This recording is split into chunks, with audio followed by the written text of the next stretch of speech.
In today's brief, we'll talk about the big news from the past week while I was traveling between Kyiv, Zaporizhzhia, Lviv, Warsaw, Paris, and now finally back to the U.S.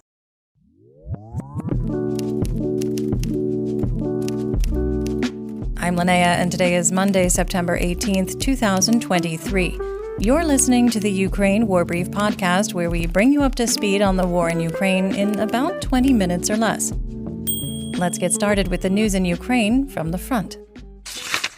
According to the General Staff of the Armed Forces of Ukraine, or GSAFU, Russian losses over the weekend included 21 tanks, 18 armored combat vehicles, or ACVs, 7 multiple launch rocket systems, or MLRS, 7 anti-aircraft systems, 59 artillery systems, and 1,350 personnel.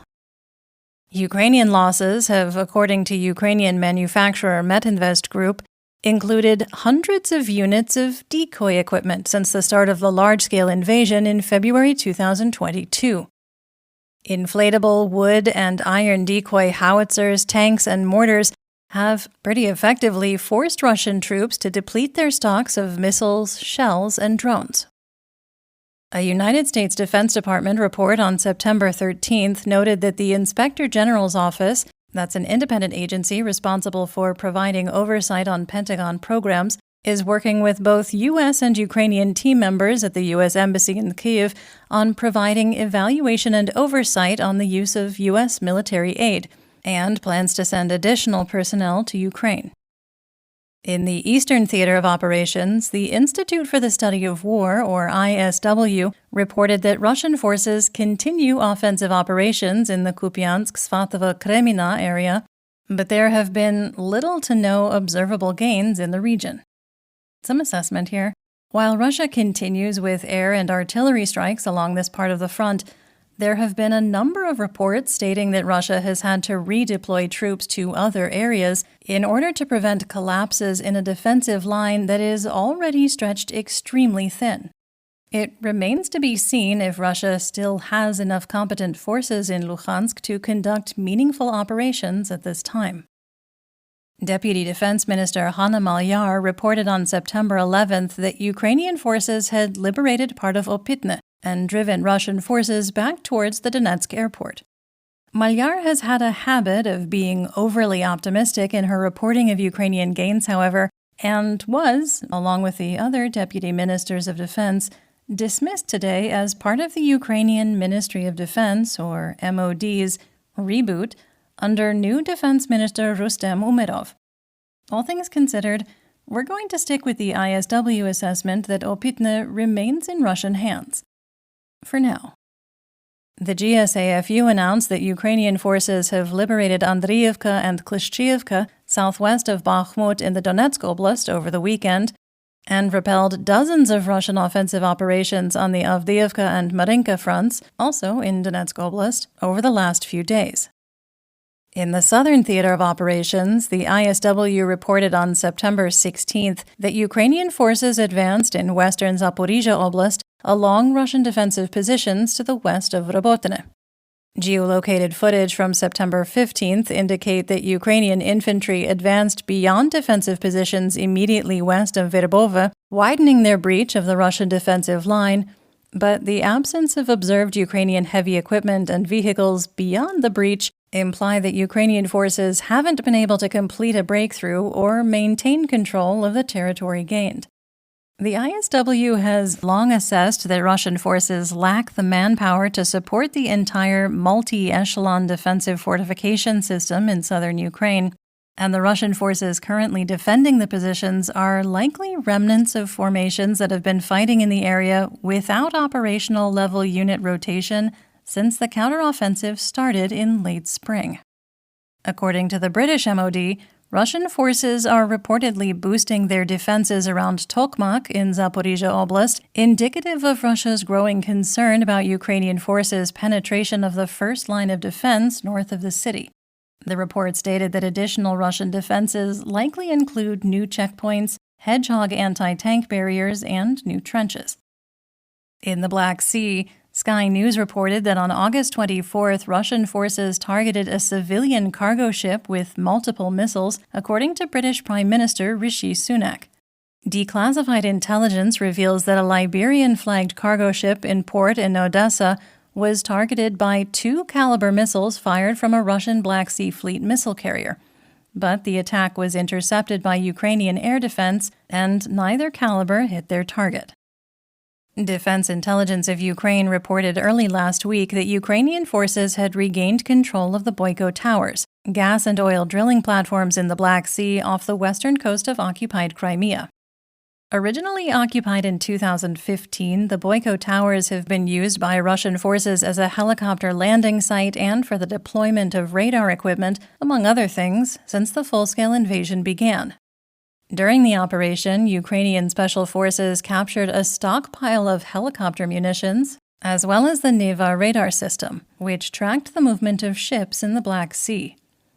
Most incredibly, due to heavy aerial surveillance of the area, Ukrainian special forces conducted the mission from a few inflatable speedboats.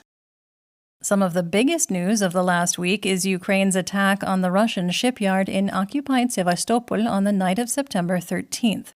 The Russian MOD reported 10 cruise missiles targeted the shipyard, 3 of which were intercepted. Open-source intelligence, or OSINT researchers, later reported that a large Ropucha-class amphibious assault ship and a Kilo-class submarine had been visible at the dry dock on satellite images from September 12th, and imagery from the 13th indicated that both vessels had likely been damaged. Obviously, Russian officials pretended like the attack didn't happen, while Russian ultranationalists were outraged at the apparent failure of air defenses over occupied Crimea. Dutch OSINT research group Oryx and Ukrainian OSINT group Defense Express assessed that the landing ship Minsk and the submarine Rostov-on-Don, or B-237, had not only been damaged, but functionally destroyed, based on the scale of the fire that engulfed the dry dock, and also on the possible use of Storm Shadow cruise missiles by Ukraine, which will penetrate a vessel's hull before exploding, burning ships from the inside out. Photos of the submarine reportedly show an exit wound, as it were, indicative of the seams bursting from explosive force inside the vessel. On September 14th, Ukrainian forces damaged 2 Russian patrol ships in the southwestern Black Sea, according to the GSAFU. Russian authorities claimed the ships were attacked by naval drones but had not sustained any damage, but the AFU released first-person video from a naval drone as it struck the Sergei Kotov. Also on September 14th, a Russian Bora-class guided missile corvette hovercraft, Samum, was attacked with naval drones, with the Russian MOD once again claiming to have repelled the attack and destroyed the drones. Sources with the Security Service of Ukraine, or SBU, reported that a Sea Baby naval drone had struck the vessel near the entrance to Sevastopol Bay, causing significant damage and loss of power on the ship. Sources added that Russians had to tow the Samum away with a, quote, significant tilt at the stern and listing to starboard, end quote. In non-nautical terms, the rear of the ship was leaning quite a bit to the right. As expected, Russian forces relocated 3 large landing ships from the Black Sea to the Azov Sea, which sits between occupied Ukraine and Russia.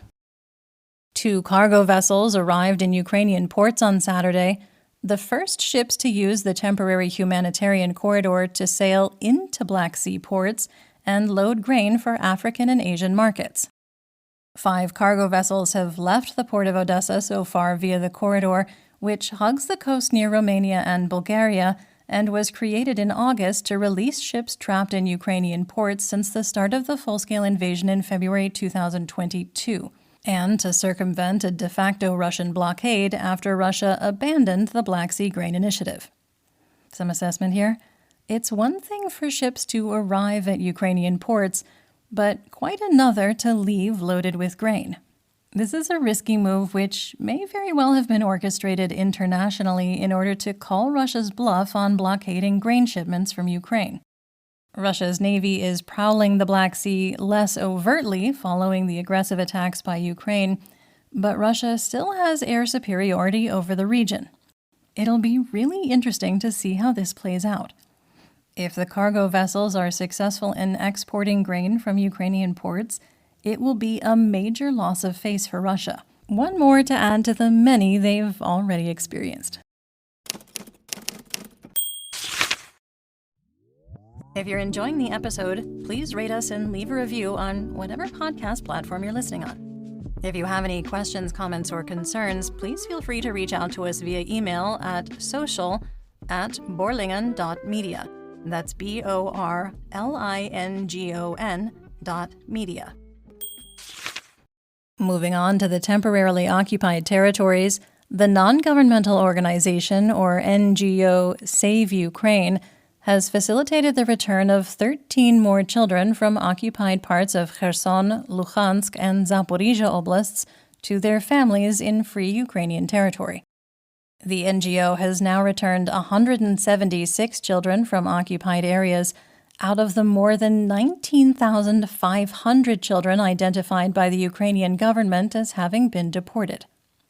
Further proof that September 14th was a bad day for Russian forces, Ukraine destroyed Russia's most advanced S-400 anti-air missile system in occupied Crimea, a Triumph surface-to-air missile complex near Yevpatoria. On the home front, Ukrainian President Volodymyr Zelensky vetoed the controversial bill reinstating electronic asset declarations during martial law, but restricting access to the registers for a year, saying during his evening address on the 12th that, quote, "I believe everyone understands the reason for this veto. The declarations must be open immediately, not in a year. Already now the register should be opened," end quote. President Zelensky proposed amendments to the bill that would open access to the registered assets of state and local government officials, while members of the State Border Service, State Service for Special Communications and Information Protection, staff at the Department of State Security, and members of the military would continue to not have registered assets open to the public for the duration of martial law. Pro-Russian lawmaker Nestor Shufrich, a member of the now-banned opposition platform For Life, was arrested and charged with treason for subversive activities against Ukraine. According to the SBU, Shufrich worked closely with Russian intelligence agent and former Ukrainian official Volodymyr Sivkovich, allegedly spreading pro-Kremlin narratives, crap like Ukraine is a fake country, and Russians and Ukrainians are a single people belonging to a single nation. Shufrich is being held in pretrial detention without bail for 60 days.